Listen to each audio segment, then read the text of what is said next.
In 1989, Ravens Creek, Ohio was the kind of small town you read about in books. A place where everyone knew your name, where screen doors creaked open on summer nights, and the biggest news was who won the weekend baseball game. People didn't lock their doors because they didn't have to. It was safe. It was home. But for the Miller family, that feeling of safety was about to be shattered forever. John and Emily Miller were the heart of the community. They weren't wealthy or special in any worldly sense.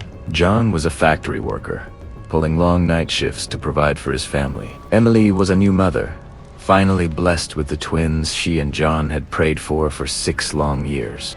Their names were Grace and Noah, and to the people of Ravens Creek, these 2 babies represented a future for a town that was slowly fading. They were a symbol of simple, honest happiness. But on the night of July 12, 1989, that happiness was stolen. John Miller finished his shift just after midnight and drove the familiar route home. It was tired, but looking forward to seeing Emily and checking on the twins. As he pulled into his driveway, an unsettling stillness hung in the air. The front door was ajar, swinging gently in the humid night breeze.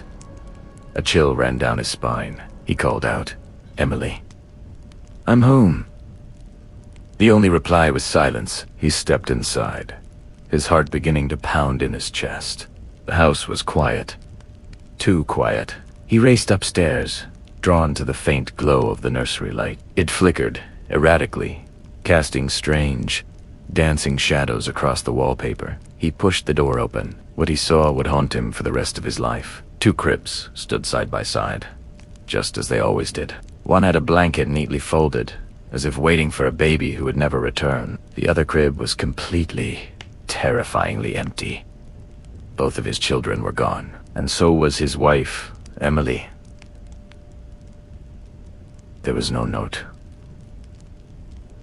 No sign of a struggle. It was as if they had simply vanished into thin air. Within hours, the quiet town of Ravens Creek was thrown into chaos. The search was immediate and massive. Neighbors, friends, and strangers formed search parties, their flashlights cutting through the darkness of the surrounding woods. Police set up roadblocks on every highway, their red and blue lights painting the night with a sense of emergency. Helicopters with powerful searchlights roared overhead, scanning the endless rows of cornfields that stretched for miles. They found nothing. No footprints leading away from the house. No broken windows or forced locks. No witnesses who heard a scream or the sound of a car speeding away. The Miller family had been erased from their own home, leaving behind only questions and a suffocating void of grief. The story captivated the nation. For weeks, news crews filled the streets of Ravens Creek, broadcasting the faces of the missing mother and her beautiful twins. The police chased down every lead, interviewed every person in town, but the case grew colder with each passing day. Eventually, the headlines moved on to other tragedies, and the story of the Millers faded from the public eye, becoming another unsolved mystery filed away in a dusty cabinet. But one person never let it go. Robert Innes, the town's retired mail carrier, was a man of routine and quiet observation. He told police he was certain he saw something that night. On his late-night drive home, down the desolate stretch of Route 9, he swore he saw a woman walking along the shoulder of the road. She was alone, and she was carrying a bundled baby in her arms.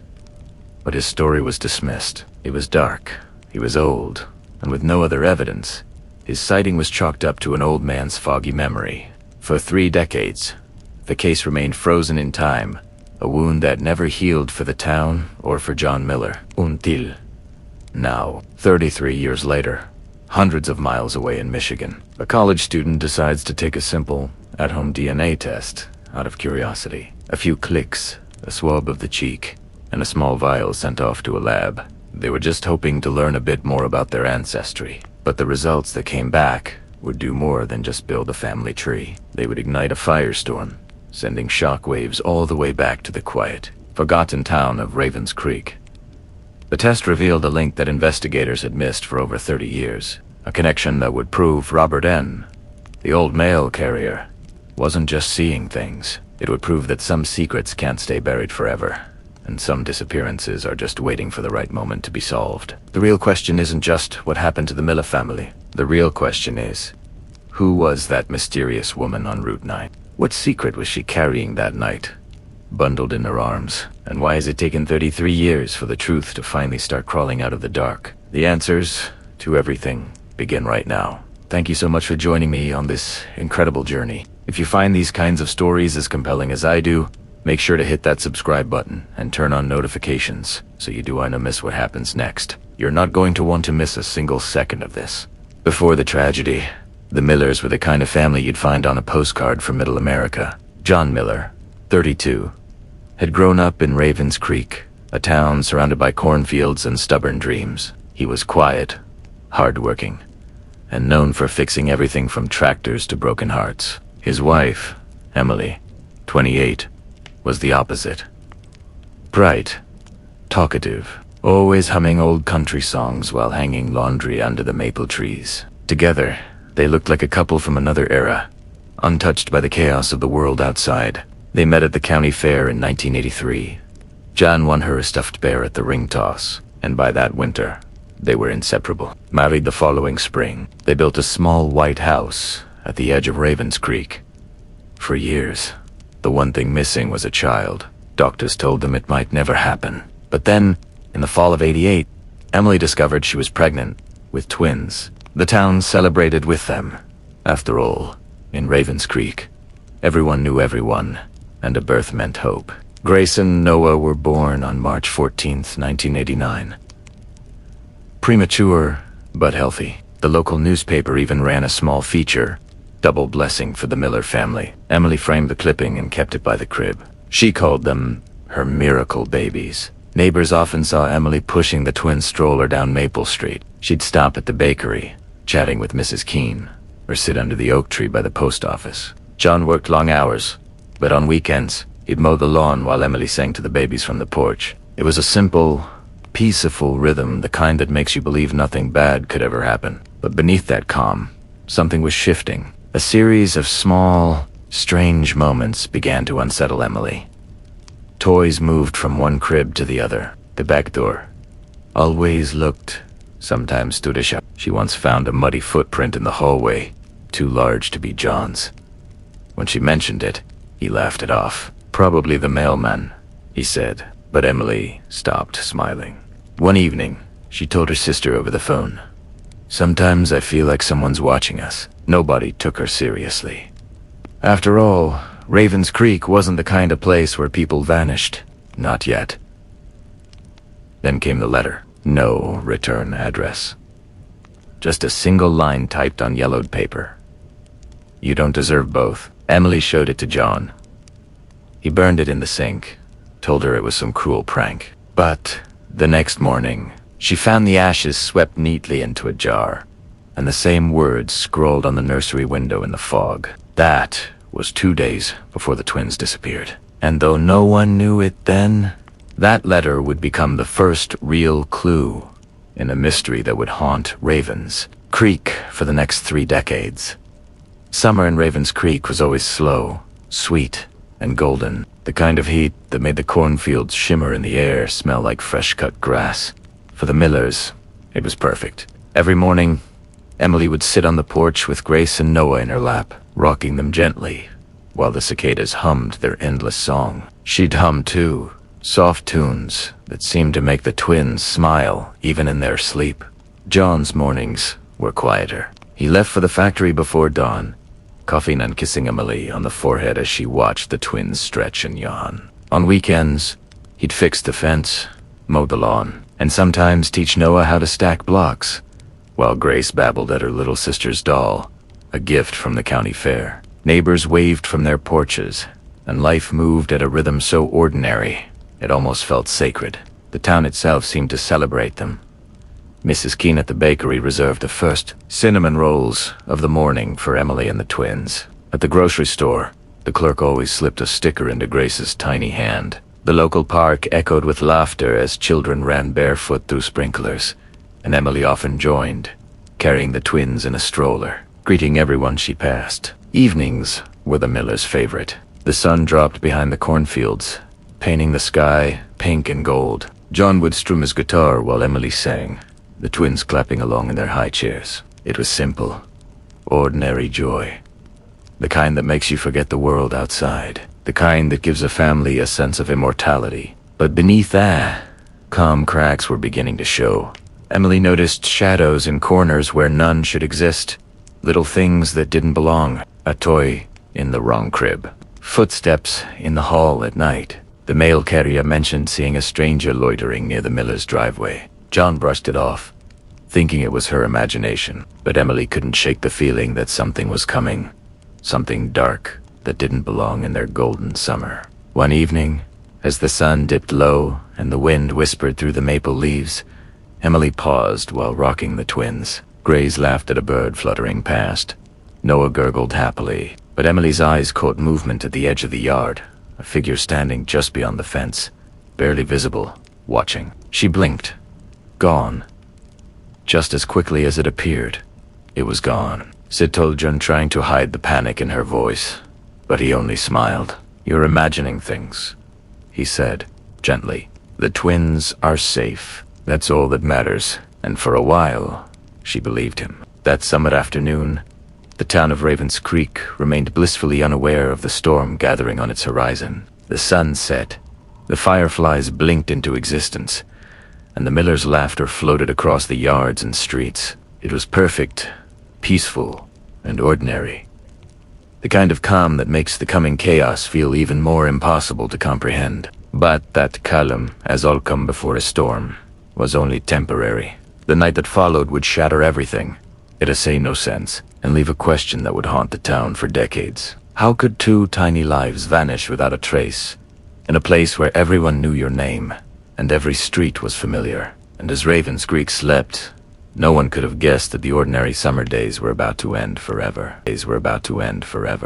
July 12th, 1989, started like any other summer day in Ravens Creek. But by midnight, everything had changed. The miller's home, usually filled with laughter, rocking cradles, and the soft coos of Grace and Noah, fell silent in a way that no parent ever wants to experience. John returned home from his night shift at the factory, the streets empty, the town still under the heavy hum of summer heat. He pushed open the front door and noticed something immediately. It wasn't just slightly ajar. It looked as if someone had tested it, deliberately. A shiver ran down his spine, but he called out for Emily anyway. "Em, you home?" No answer. He went upstairs slowly, shoes creaking on the wooden steps. The nursery light was flickering, casting long shadows across the walls, and for a moment, he thought he saw movement. But when he got closer, the room was still. Too still. T.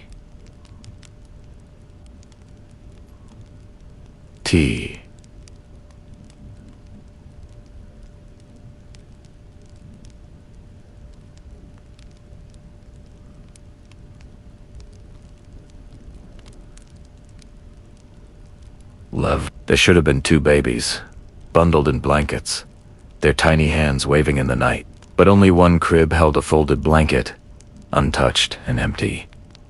The other, nothing. Nothing, just a mattress. Emily was missing. Grace and Noah were gone. Panic set in. John ran through the house, checking every closet, every corner. Nothing. Not a sound, not a footprint, not even the faintest whimper from the twins. T-bike door, always looked with slightly open, swaying in the summer breeze. It felt deliberate, calculated. Someone had taken them and left almost no trace behind. He called the neighbors first.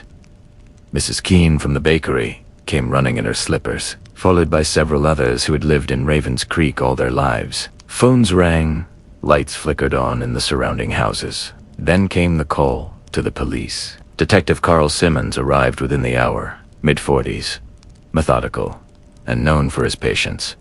He immediately noted the lack of forced entry. No broken locks, no pried windows, nothing. He walked the yard, the cornfields nearby, the quiet streets of Ravens Creek. It's like they vanished into thin air, he muttered to his partner. Neighbors whispered theories. Some suggested a stranger prowling the town. Others, more sinister, thought someone close to the family could be involved. John had no enemies, at least none anyone knew of. The Millers were ordinary, honest people. Why would anyone target them? And then came the first strange sighting. Robert Innes, the retired mail carrier, swore he saw a woman walking along Route 9 just past midnight, carrying a bundle that looked like a baby. He described her in detail: long dark coat who'd pulled low, moving quickly, almost gliding along the road. By the time the police checked, she was gone. No car, no footprints, no clue. The town of Ravens Creek, which had been so calm, now felt different. Every shadow looked like a threat. Every stranger's glance suspicious. Friends and neighbors huddled in their homes, whispering, wondering how a family could be so brutally and mysteriously torn apart. By sunrise, the local news had picked up the story. Headlines screamed, "2 infants vanish in Ohio town. Police baffled." Families across the county watched in horror, unable to understand how something so impossible could happen in a place so small and familiar. But the night's events held secrets that no headline could capture. Strange lights were reported in the cornfields, and Ava claimed to hear a faint lullaby in the distance, almost as if someone were mocking the nursery songs. And one more unsettling discovery: a single mitten, Grace's, found under a bush near the roadside, oddly clean, as if placed there deliberately. The Miller family's ordinary world had ended. The town's sense of safety had vanished. And for Ravens Creek, a mystery had begun that would remain unsolved for decades, until the secrets buried in that night finally clawed their way back into the light. The question that haunted everyone was simple, yet terrifying. Who took the twins, and why? And as the sun rose over the cornfields, no one had an answer. By dawn, Ravens Creek had transformed from a sleepy town into a place on high alert. Every street, every alley, every cornfield was suddenly under suspicion. The police, neighbors, and even strangers, with nothing better to do, joined the frantic search. It was as if the town itself refused to let the Miller twins disappear without a fight. Detective Carl Simmons, still reeling from the impossibility of the night before, set up a command center in the local fire station. Maps of the town were pinned to the walls, photographs of Grace and Noah Tate, beside missing person notices, and every lead, no matter how trivial, was logged. But the first day was discouraging. Calls flooded in. Sightings of the twins in nearby towns, a babysitter who claimed to have seen a suspicious van, even an anonymous tip about a woman carrying babies down a dark road. Every tip led nowhere. Neighbors offered what they could.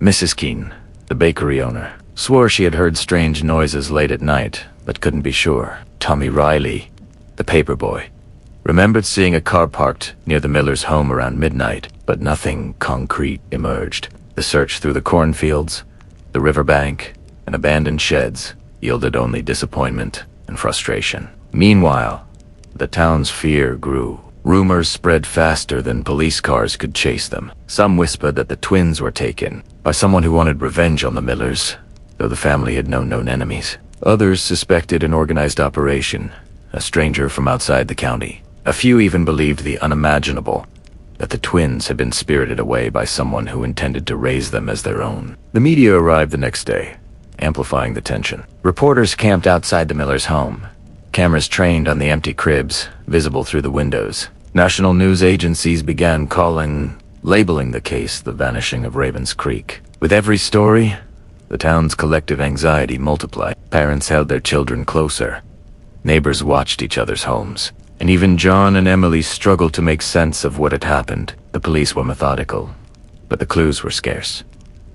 No forced entry, no signs of a struggle. A single mitten discovered along Route 9 remained the only tangible trace of the twins' path. Detective Simmons noted every detail in his notebook, but it seemed the more they investigated, the deeper the mystery grew. Then came the first break, or what appeared to be one. A woman calling herself Maggie claimed she had been approached by someone who offered her money for babysitting services on that fateful night. She described a man, tall and imposing, asking her to watch over the infants while he stepped away briefly. When police located the man she described, he had an airtight alibi, but the story only intensified the speculation. Adding to the confusion were conflicting witness testimonies.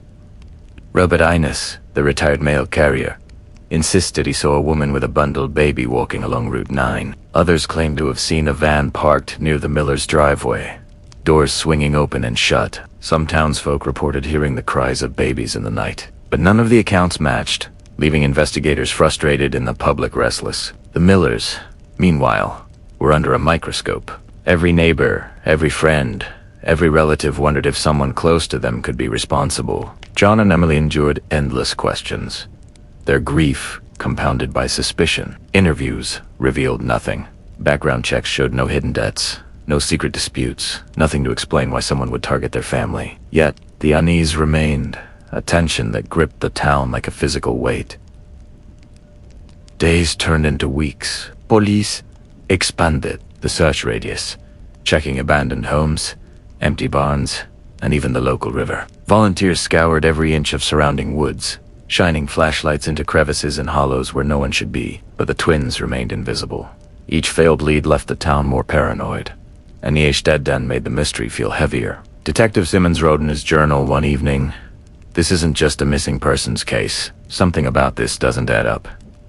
It's too clean, too precise. Someone wanted them gone and left nothing behind." Despite the chaos, small acts of hope appeared. Neighbors organized search parties. The local church held vigils, lighting candles in the still dark night. Flyers of Grace and Noah appeared on every lamppost, store window, and telephone pole. And in those fleeting moments, the Millers felt the warmth of their community, even as the shadow of fear deepened. Yet, with each passing day, the impossible truth became clearer.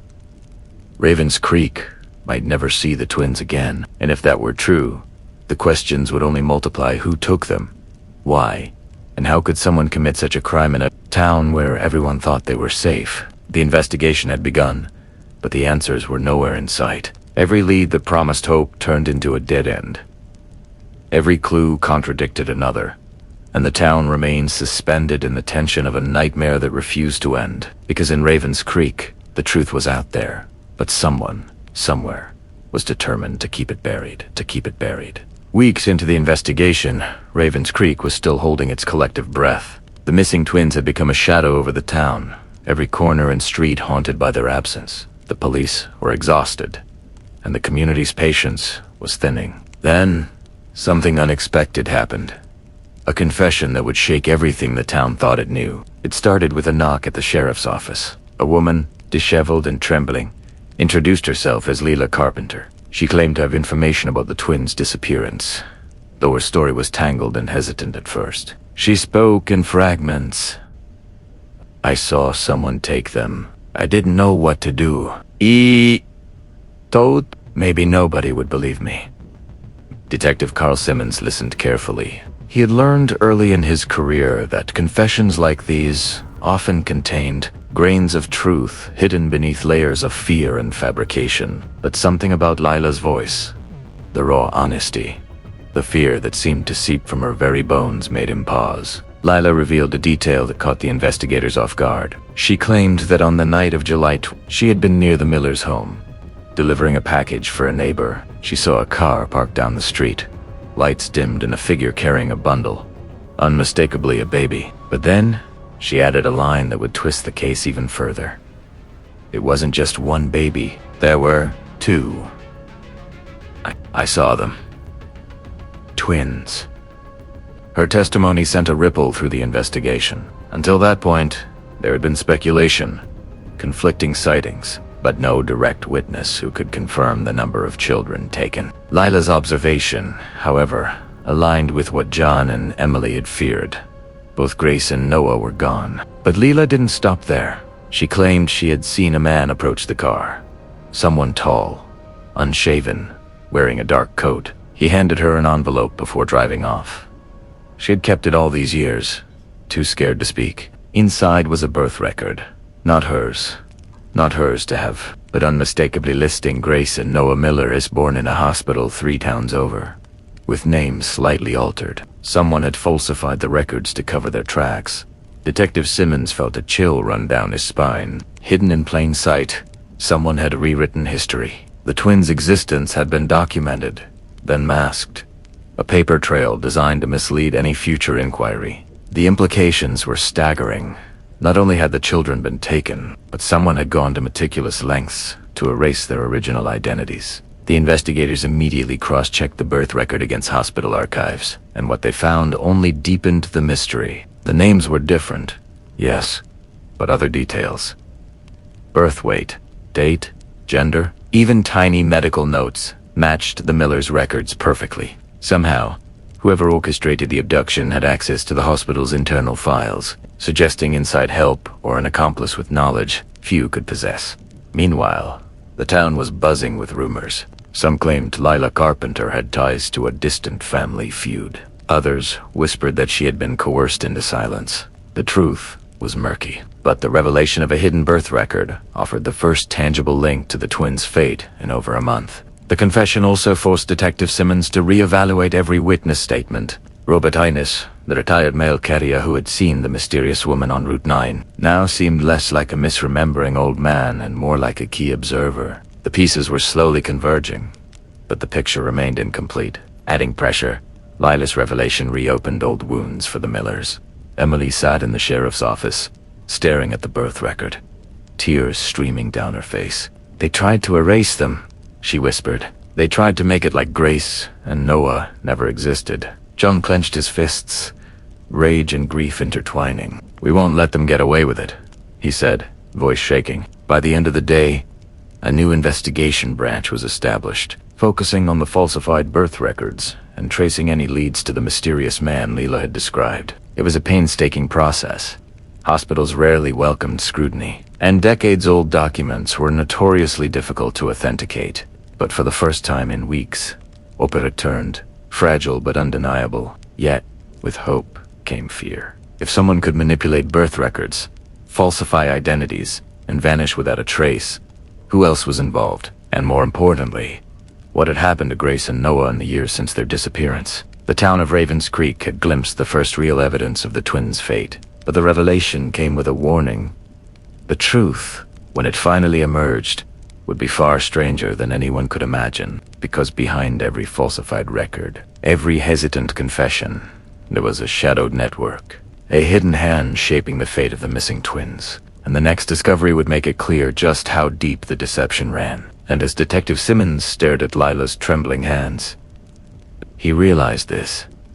The case was no longer just about finding the twins. It was about uncovering a secret that had been buried for 33 years. A secret that some would kill to keep hidden. The weeks following Leela Carpenter's confession brought Ravens Creek into a tension that felt almost tangible. The Millers lived in a quiet state of grief, punctuated by fleeting hope. But as Detective Simmons and his team dug deeper, they discovered a layer of the mystery that no one in town had suspected. A secret hidden in the very heart of Ravens Creek itself. It started with the church records. St. Michael's, the oldest building in town, had been the anchor of the community for over a century. Weddings, baptisms, funerals, all meticulously logged in handwritten ledgers. While combing through these records for any clue connected to the twins, an officer noticed an odd entry dated a few weeks before, July 1989. The record showed the baptism of a child, or rather, 2 children, listed under names that bore no resemblance to Grace and Noah Miller, yet other details matched perfectly. Birth dates, parents, initials, even the hospital of origin. It was a deliberate attempt to disguise their identities in plain sight, tucked within a ledger that very few people had reason to check. The realization hit Detective Simmons hard. Someone had used the church to hide the twins' trail. But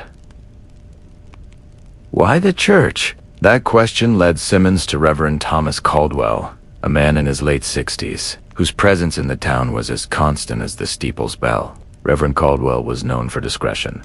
He kept family secrets, counseled the town quietly, and rarely shared information unless pressed. When questioned, Caldwell hesitated, a shadow crossing his face. "There are things in this town," he sighed slowly. "Things that are buried for a reason. Not all of them are evil, but some truths can shatter lives if revealed too soon." It was enough to make Simmons suspicious. With permission from state authorities, they began a full audit of the church's historical records, searching for anomalies or unexplained entries. and the more they uncovered, the more the town's past seemed to twist into something sinister. Several older records revealed hidden adoptions, unrecorded births, and families that appeared to vanish from the town register without explanation. A pattern began to emerge. Children of certain families, often infants, whose parents were considered vulnerable or who had recently suffered tragedies, seemed to disappear, only to resurface under new names in other counties. The realization was chilling. Ravens Creek had long been a hub of secrecy, its veneer of small-town safety hiding networks of manipulation and hidden motives. It became clear that the twins' disappearance was not random. Someone had intimate knowledge of the community, of who could be trusted, who could be coerced. The falsified birth records and church entries suggested involvement at multiple levels. Someone wanted Grace and Noah hidden from everyone who loved them, and the tools to do it were built into the town itself. Emily Miller, who had been attending vigils and praying quietly, felt the weight of this revelation most keenly. They were never just taken, she whispered to John, her voice trembling. They were hidden, like we didn't even exist to them. John held her hand, his jaw tight. "We'll find them," he promised, though every part of him knew that hope alone might not be enough. Meanwhile, the investigation uncovered old grudges that stretched back decades. Feuds between families over land, wealth, and old-town politics suddenly gained relevance. One family, whose patriarch had long passed, had a reputation for extreme measures to protect secrets and maintain influence. Detectives theorized that the twins might have been caught up in these vendettas. Collateral damage in a power struggle no one outside the town's inner circles could understand. And then came the discovery that made Ravens Creek shiver. Hidden letters and notes, some burned but partially recoverable, hinted at a clandestine arrangement. A plan to place the twins in different households for protection, though protection from whom or what was unclear. The notes mentioned keeping the truth buried and waiting until the time was right, words that suggested long-term planning and deliberate orchestration. The detective team began piecing together a timeline. Someone had prepared for this disappearance months in advance. Access to birth records, knowledge of family routines, connections to the church, and even someone willing to intimidate or silence witnesses. All converged to create the perfect storm for the twins' vanishing. By now, Ravens Creek was a town divided. Some residents expressed outrage, demanding justice and transparency. Others whispered that it was better some secrets remained hidden, fearing that the full truth would destroy the fragile fabric of their community. For Detective Simmons, one thing was clear. The missing twins were not simply victims of a random crime. They were pawns in a network of hidden motives, family grudges, and decades-old secrets buried beneath the town's picturesque exterior. Every layer uncovered only revealed how deep the darkness ran, and how many people had been complicit, knowingly or not, in keeping it hidden. And in the quiet corners of Ravens Creek, the shadows stirred. The past was not finished. The next revelation, Seaman knew, would bring the truth closer but also make the stakes higher than anyone could imagine. Because the hidden layer of the twins' disappearance was more than a secret. It was a warning. Some truths are so carefully buried that unearthing them could change everything. For 33 years, the case of Grace and Noah Miller had haunted Ravens Creek. Generations of townsfolk had grown up with whispers of the twins who vanished without a trace. Friends moved away, neighbors aged, and the Millers aged alongside their grief, never knowing if their children were alive or even wanted to be found. Then, finally, a breakthrough came from a place no one had anticipated. A university lab in Michigan. A college student, working on a genealogy project, submitted a DNA sample to an online database. The results didn't just connect distant cousins. They illuminated a decades-old mystery. The lab flagged a match. One of the Miller twins had been living under a different name, nearly 3,000 miles away. Detective Simmons received the news late one evening. He sat in his office, staring at the screen, heart pounding. The results were incontrovertible. The DNA matched John and Emily Miller with near-perfect accuracy. One of their children was alive, and yet one piece of the puzzle refused to fit. There was no trace of the other twin.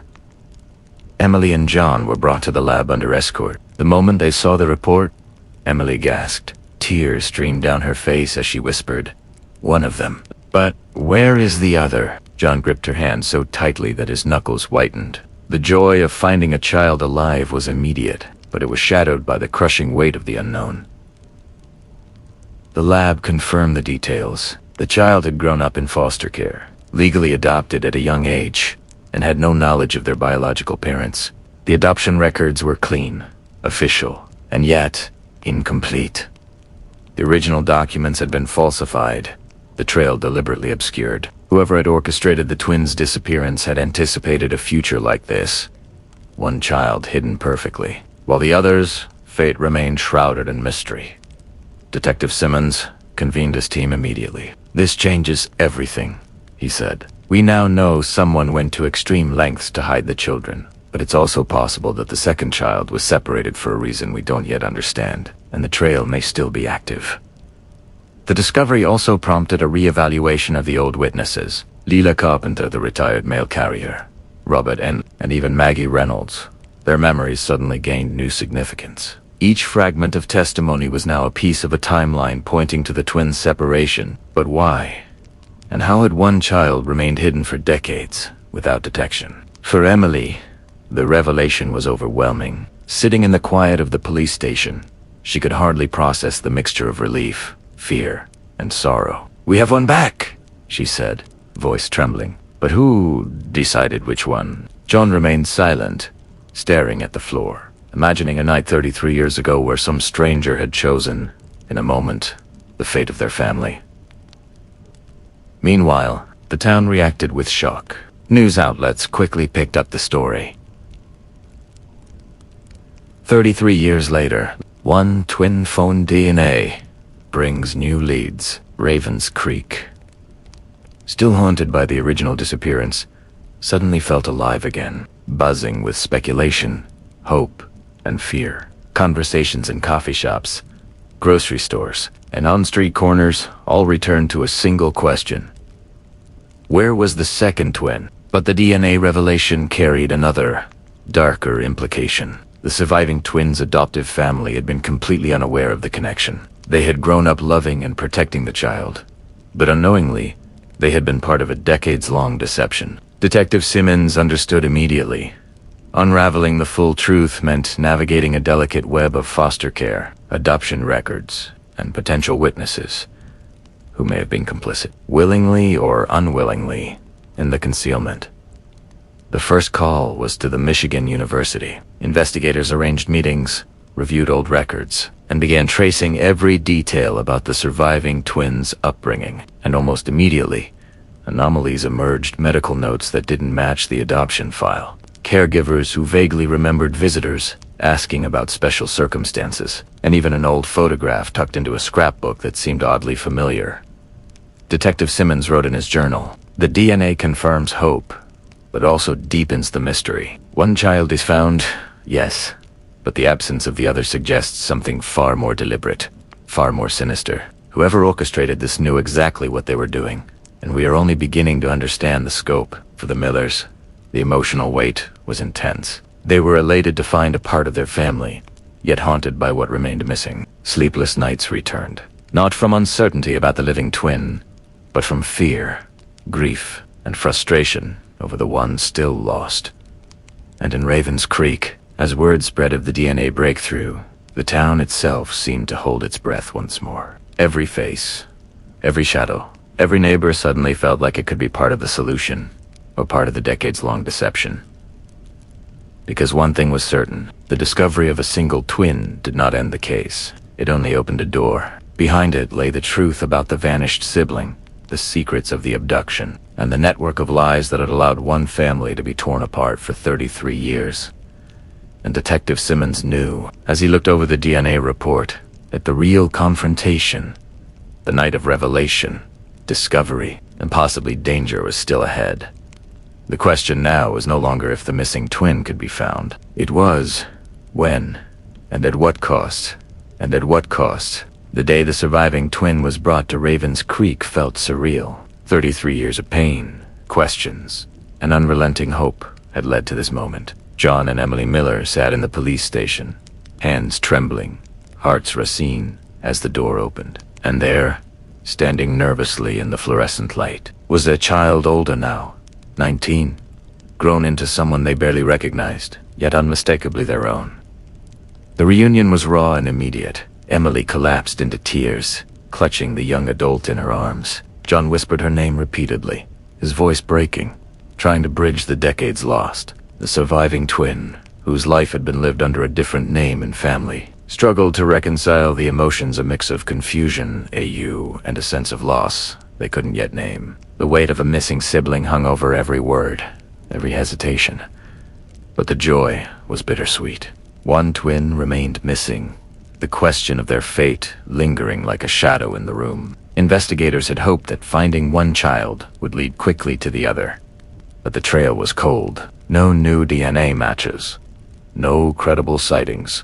No tips from decades of the abductor, or abductors, had vanished into obscurity, leaving only fragments of a story that no one could fully piece together.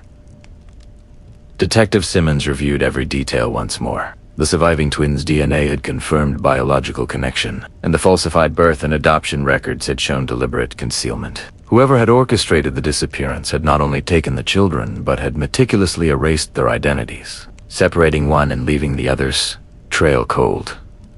The Millers' home, once a place of ordinary comfort, now felt both triumphant and haunted. Family photos were spread across the living room table. Emily showed the surviving twin baby pictures of Grace and Noah, moments captured before the disappearance, and the gaps in the timeline were painfully apparent. "Your brother or sister?" Emily said softly. "We don't know where they are, but we've never stopped searching." Ravens Creek itself reacted with a mix of awe and sorrow. Newspapers ran headlines like "Twin Miracle. One returned after 33 years," and "Ravens Creek family but mystery remains." The townspeople were caught in the same emotional tension. Celebration for what had been recovered, fear and frustration for what remained lost. Vigils and community meetings were held, and the local church rang its bells in quiet acknowledgement of both relief and mourning. The surviving twin, while coping with the revelation, began to share memories from childhood, though fragmented. Strange visits from strangers, unexplained trips, brief periods in foster homes they couldn't recall, all hinted at the orchestration behind the disappearance. Investigators began to compile these accounts into a timeline, hoping to detect patterns that could lead them to the missing sibling.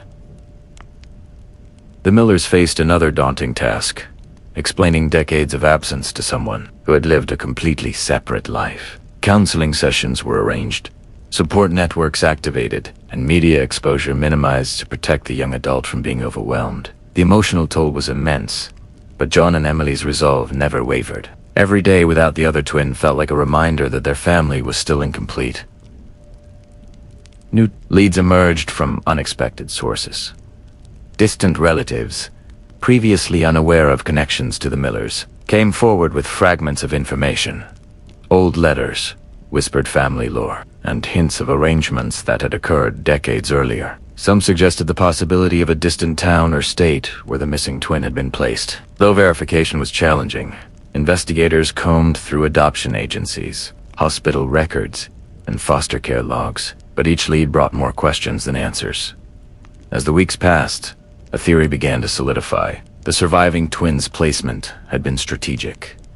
A family sympathetic to the abductor's motives. Someone who could provide a safe, normal life while keeping the child hidden. The missing twin, however, seemed to have been moved multiple times, each relocation designed to further obscure their identity. Every lead hinted at planning, long-term foresight, and a level of deliberate cruelty that staggered both the Millers and law enforcement. Community members stepped in to help. Local volunteers assisted with research, tracking down old contacts, and even organizing awareness campaigns to locate the missing twin. Social media, long a foreign concept in Ravens Creek, became an invaluable tool, spreading photos, timelines, and DNA information to a national audience. The town's involvement was deeply personal. Every resident understood that the case had affected them collectively for decades, and now they could act. Despite all this effort, the truth remained partial. The reunion had answered one question but revealed others.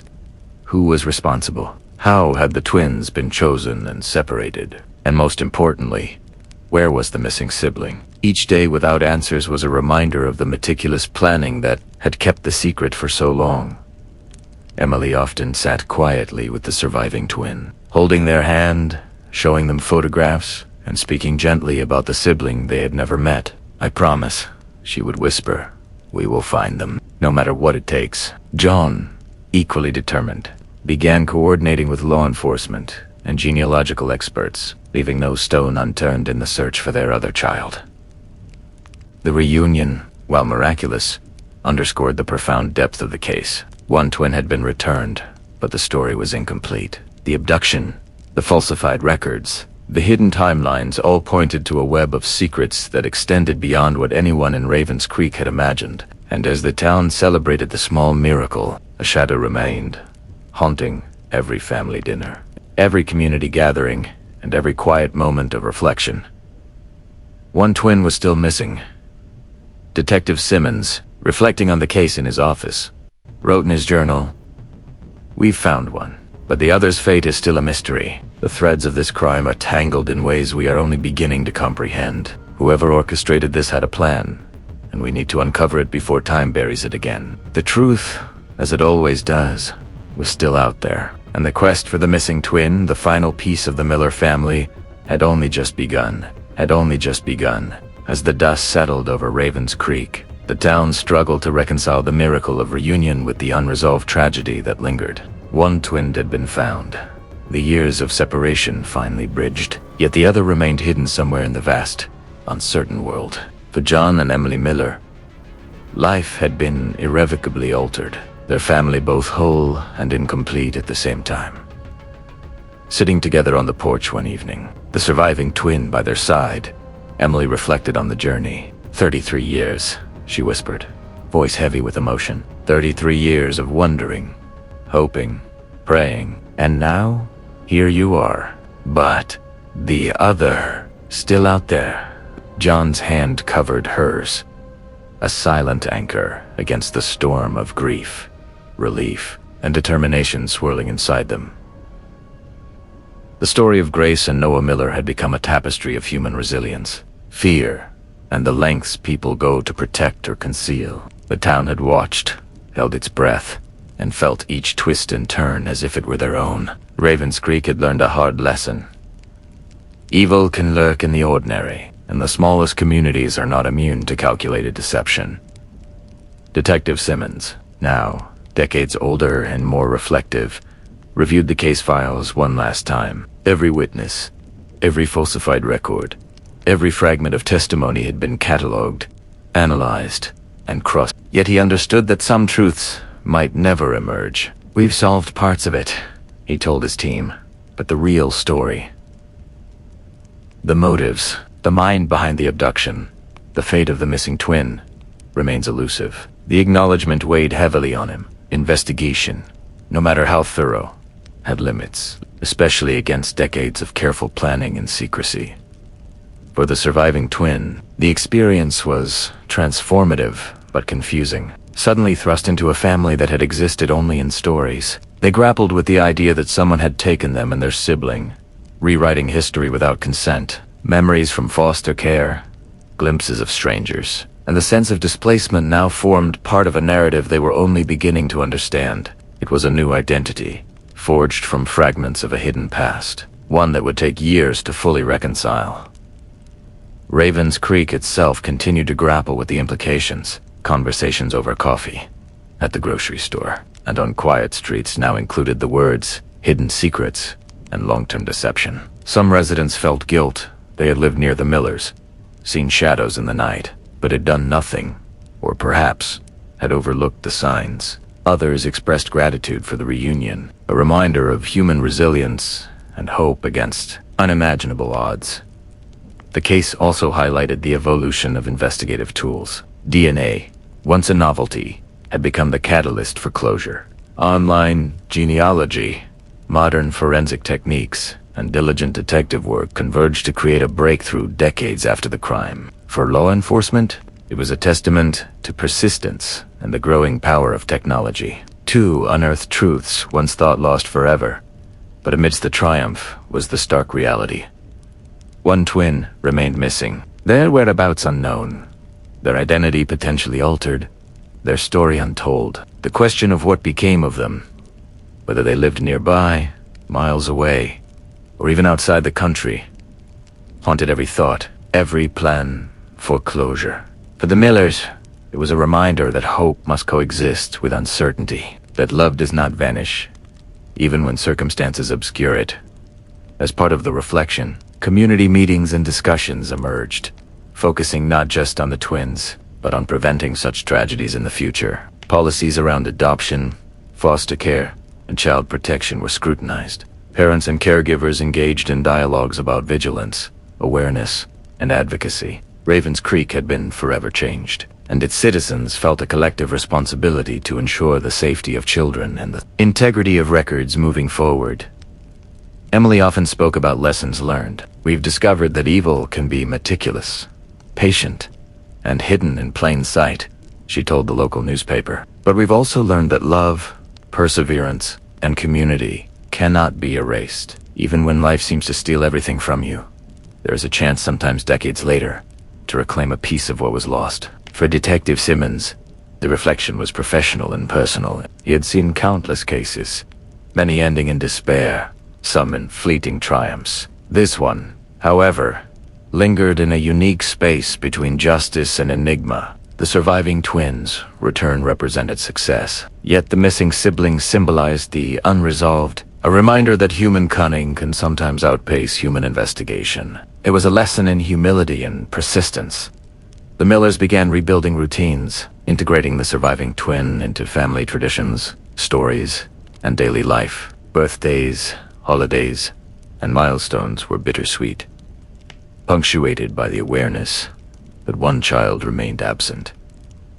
The family kept searching in quiet ways, online databases, social media, and private inquiries, all while honoring the life they now had in their arms. And so the story of the vanished twins became more than just a tale of abduction. It became a narrative about time, memory, resilience, and the enduring bond between family and community. It was about how hope can survive decades of darkness, how technology can illuminate the unseen, and how some mysteries, even when partially solved, retain their power to haunt, teach, and inspire.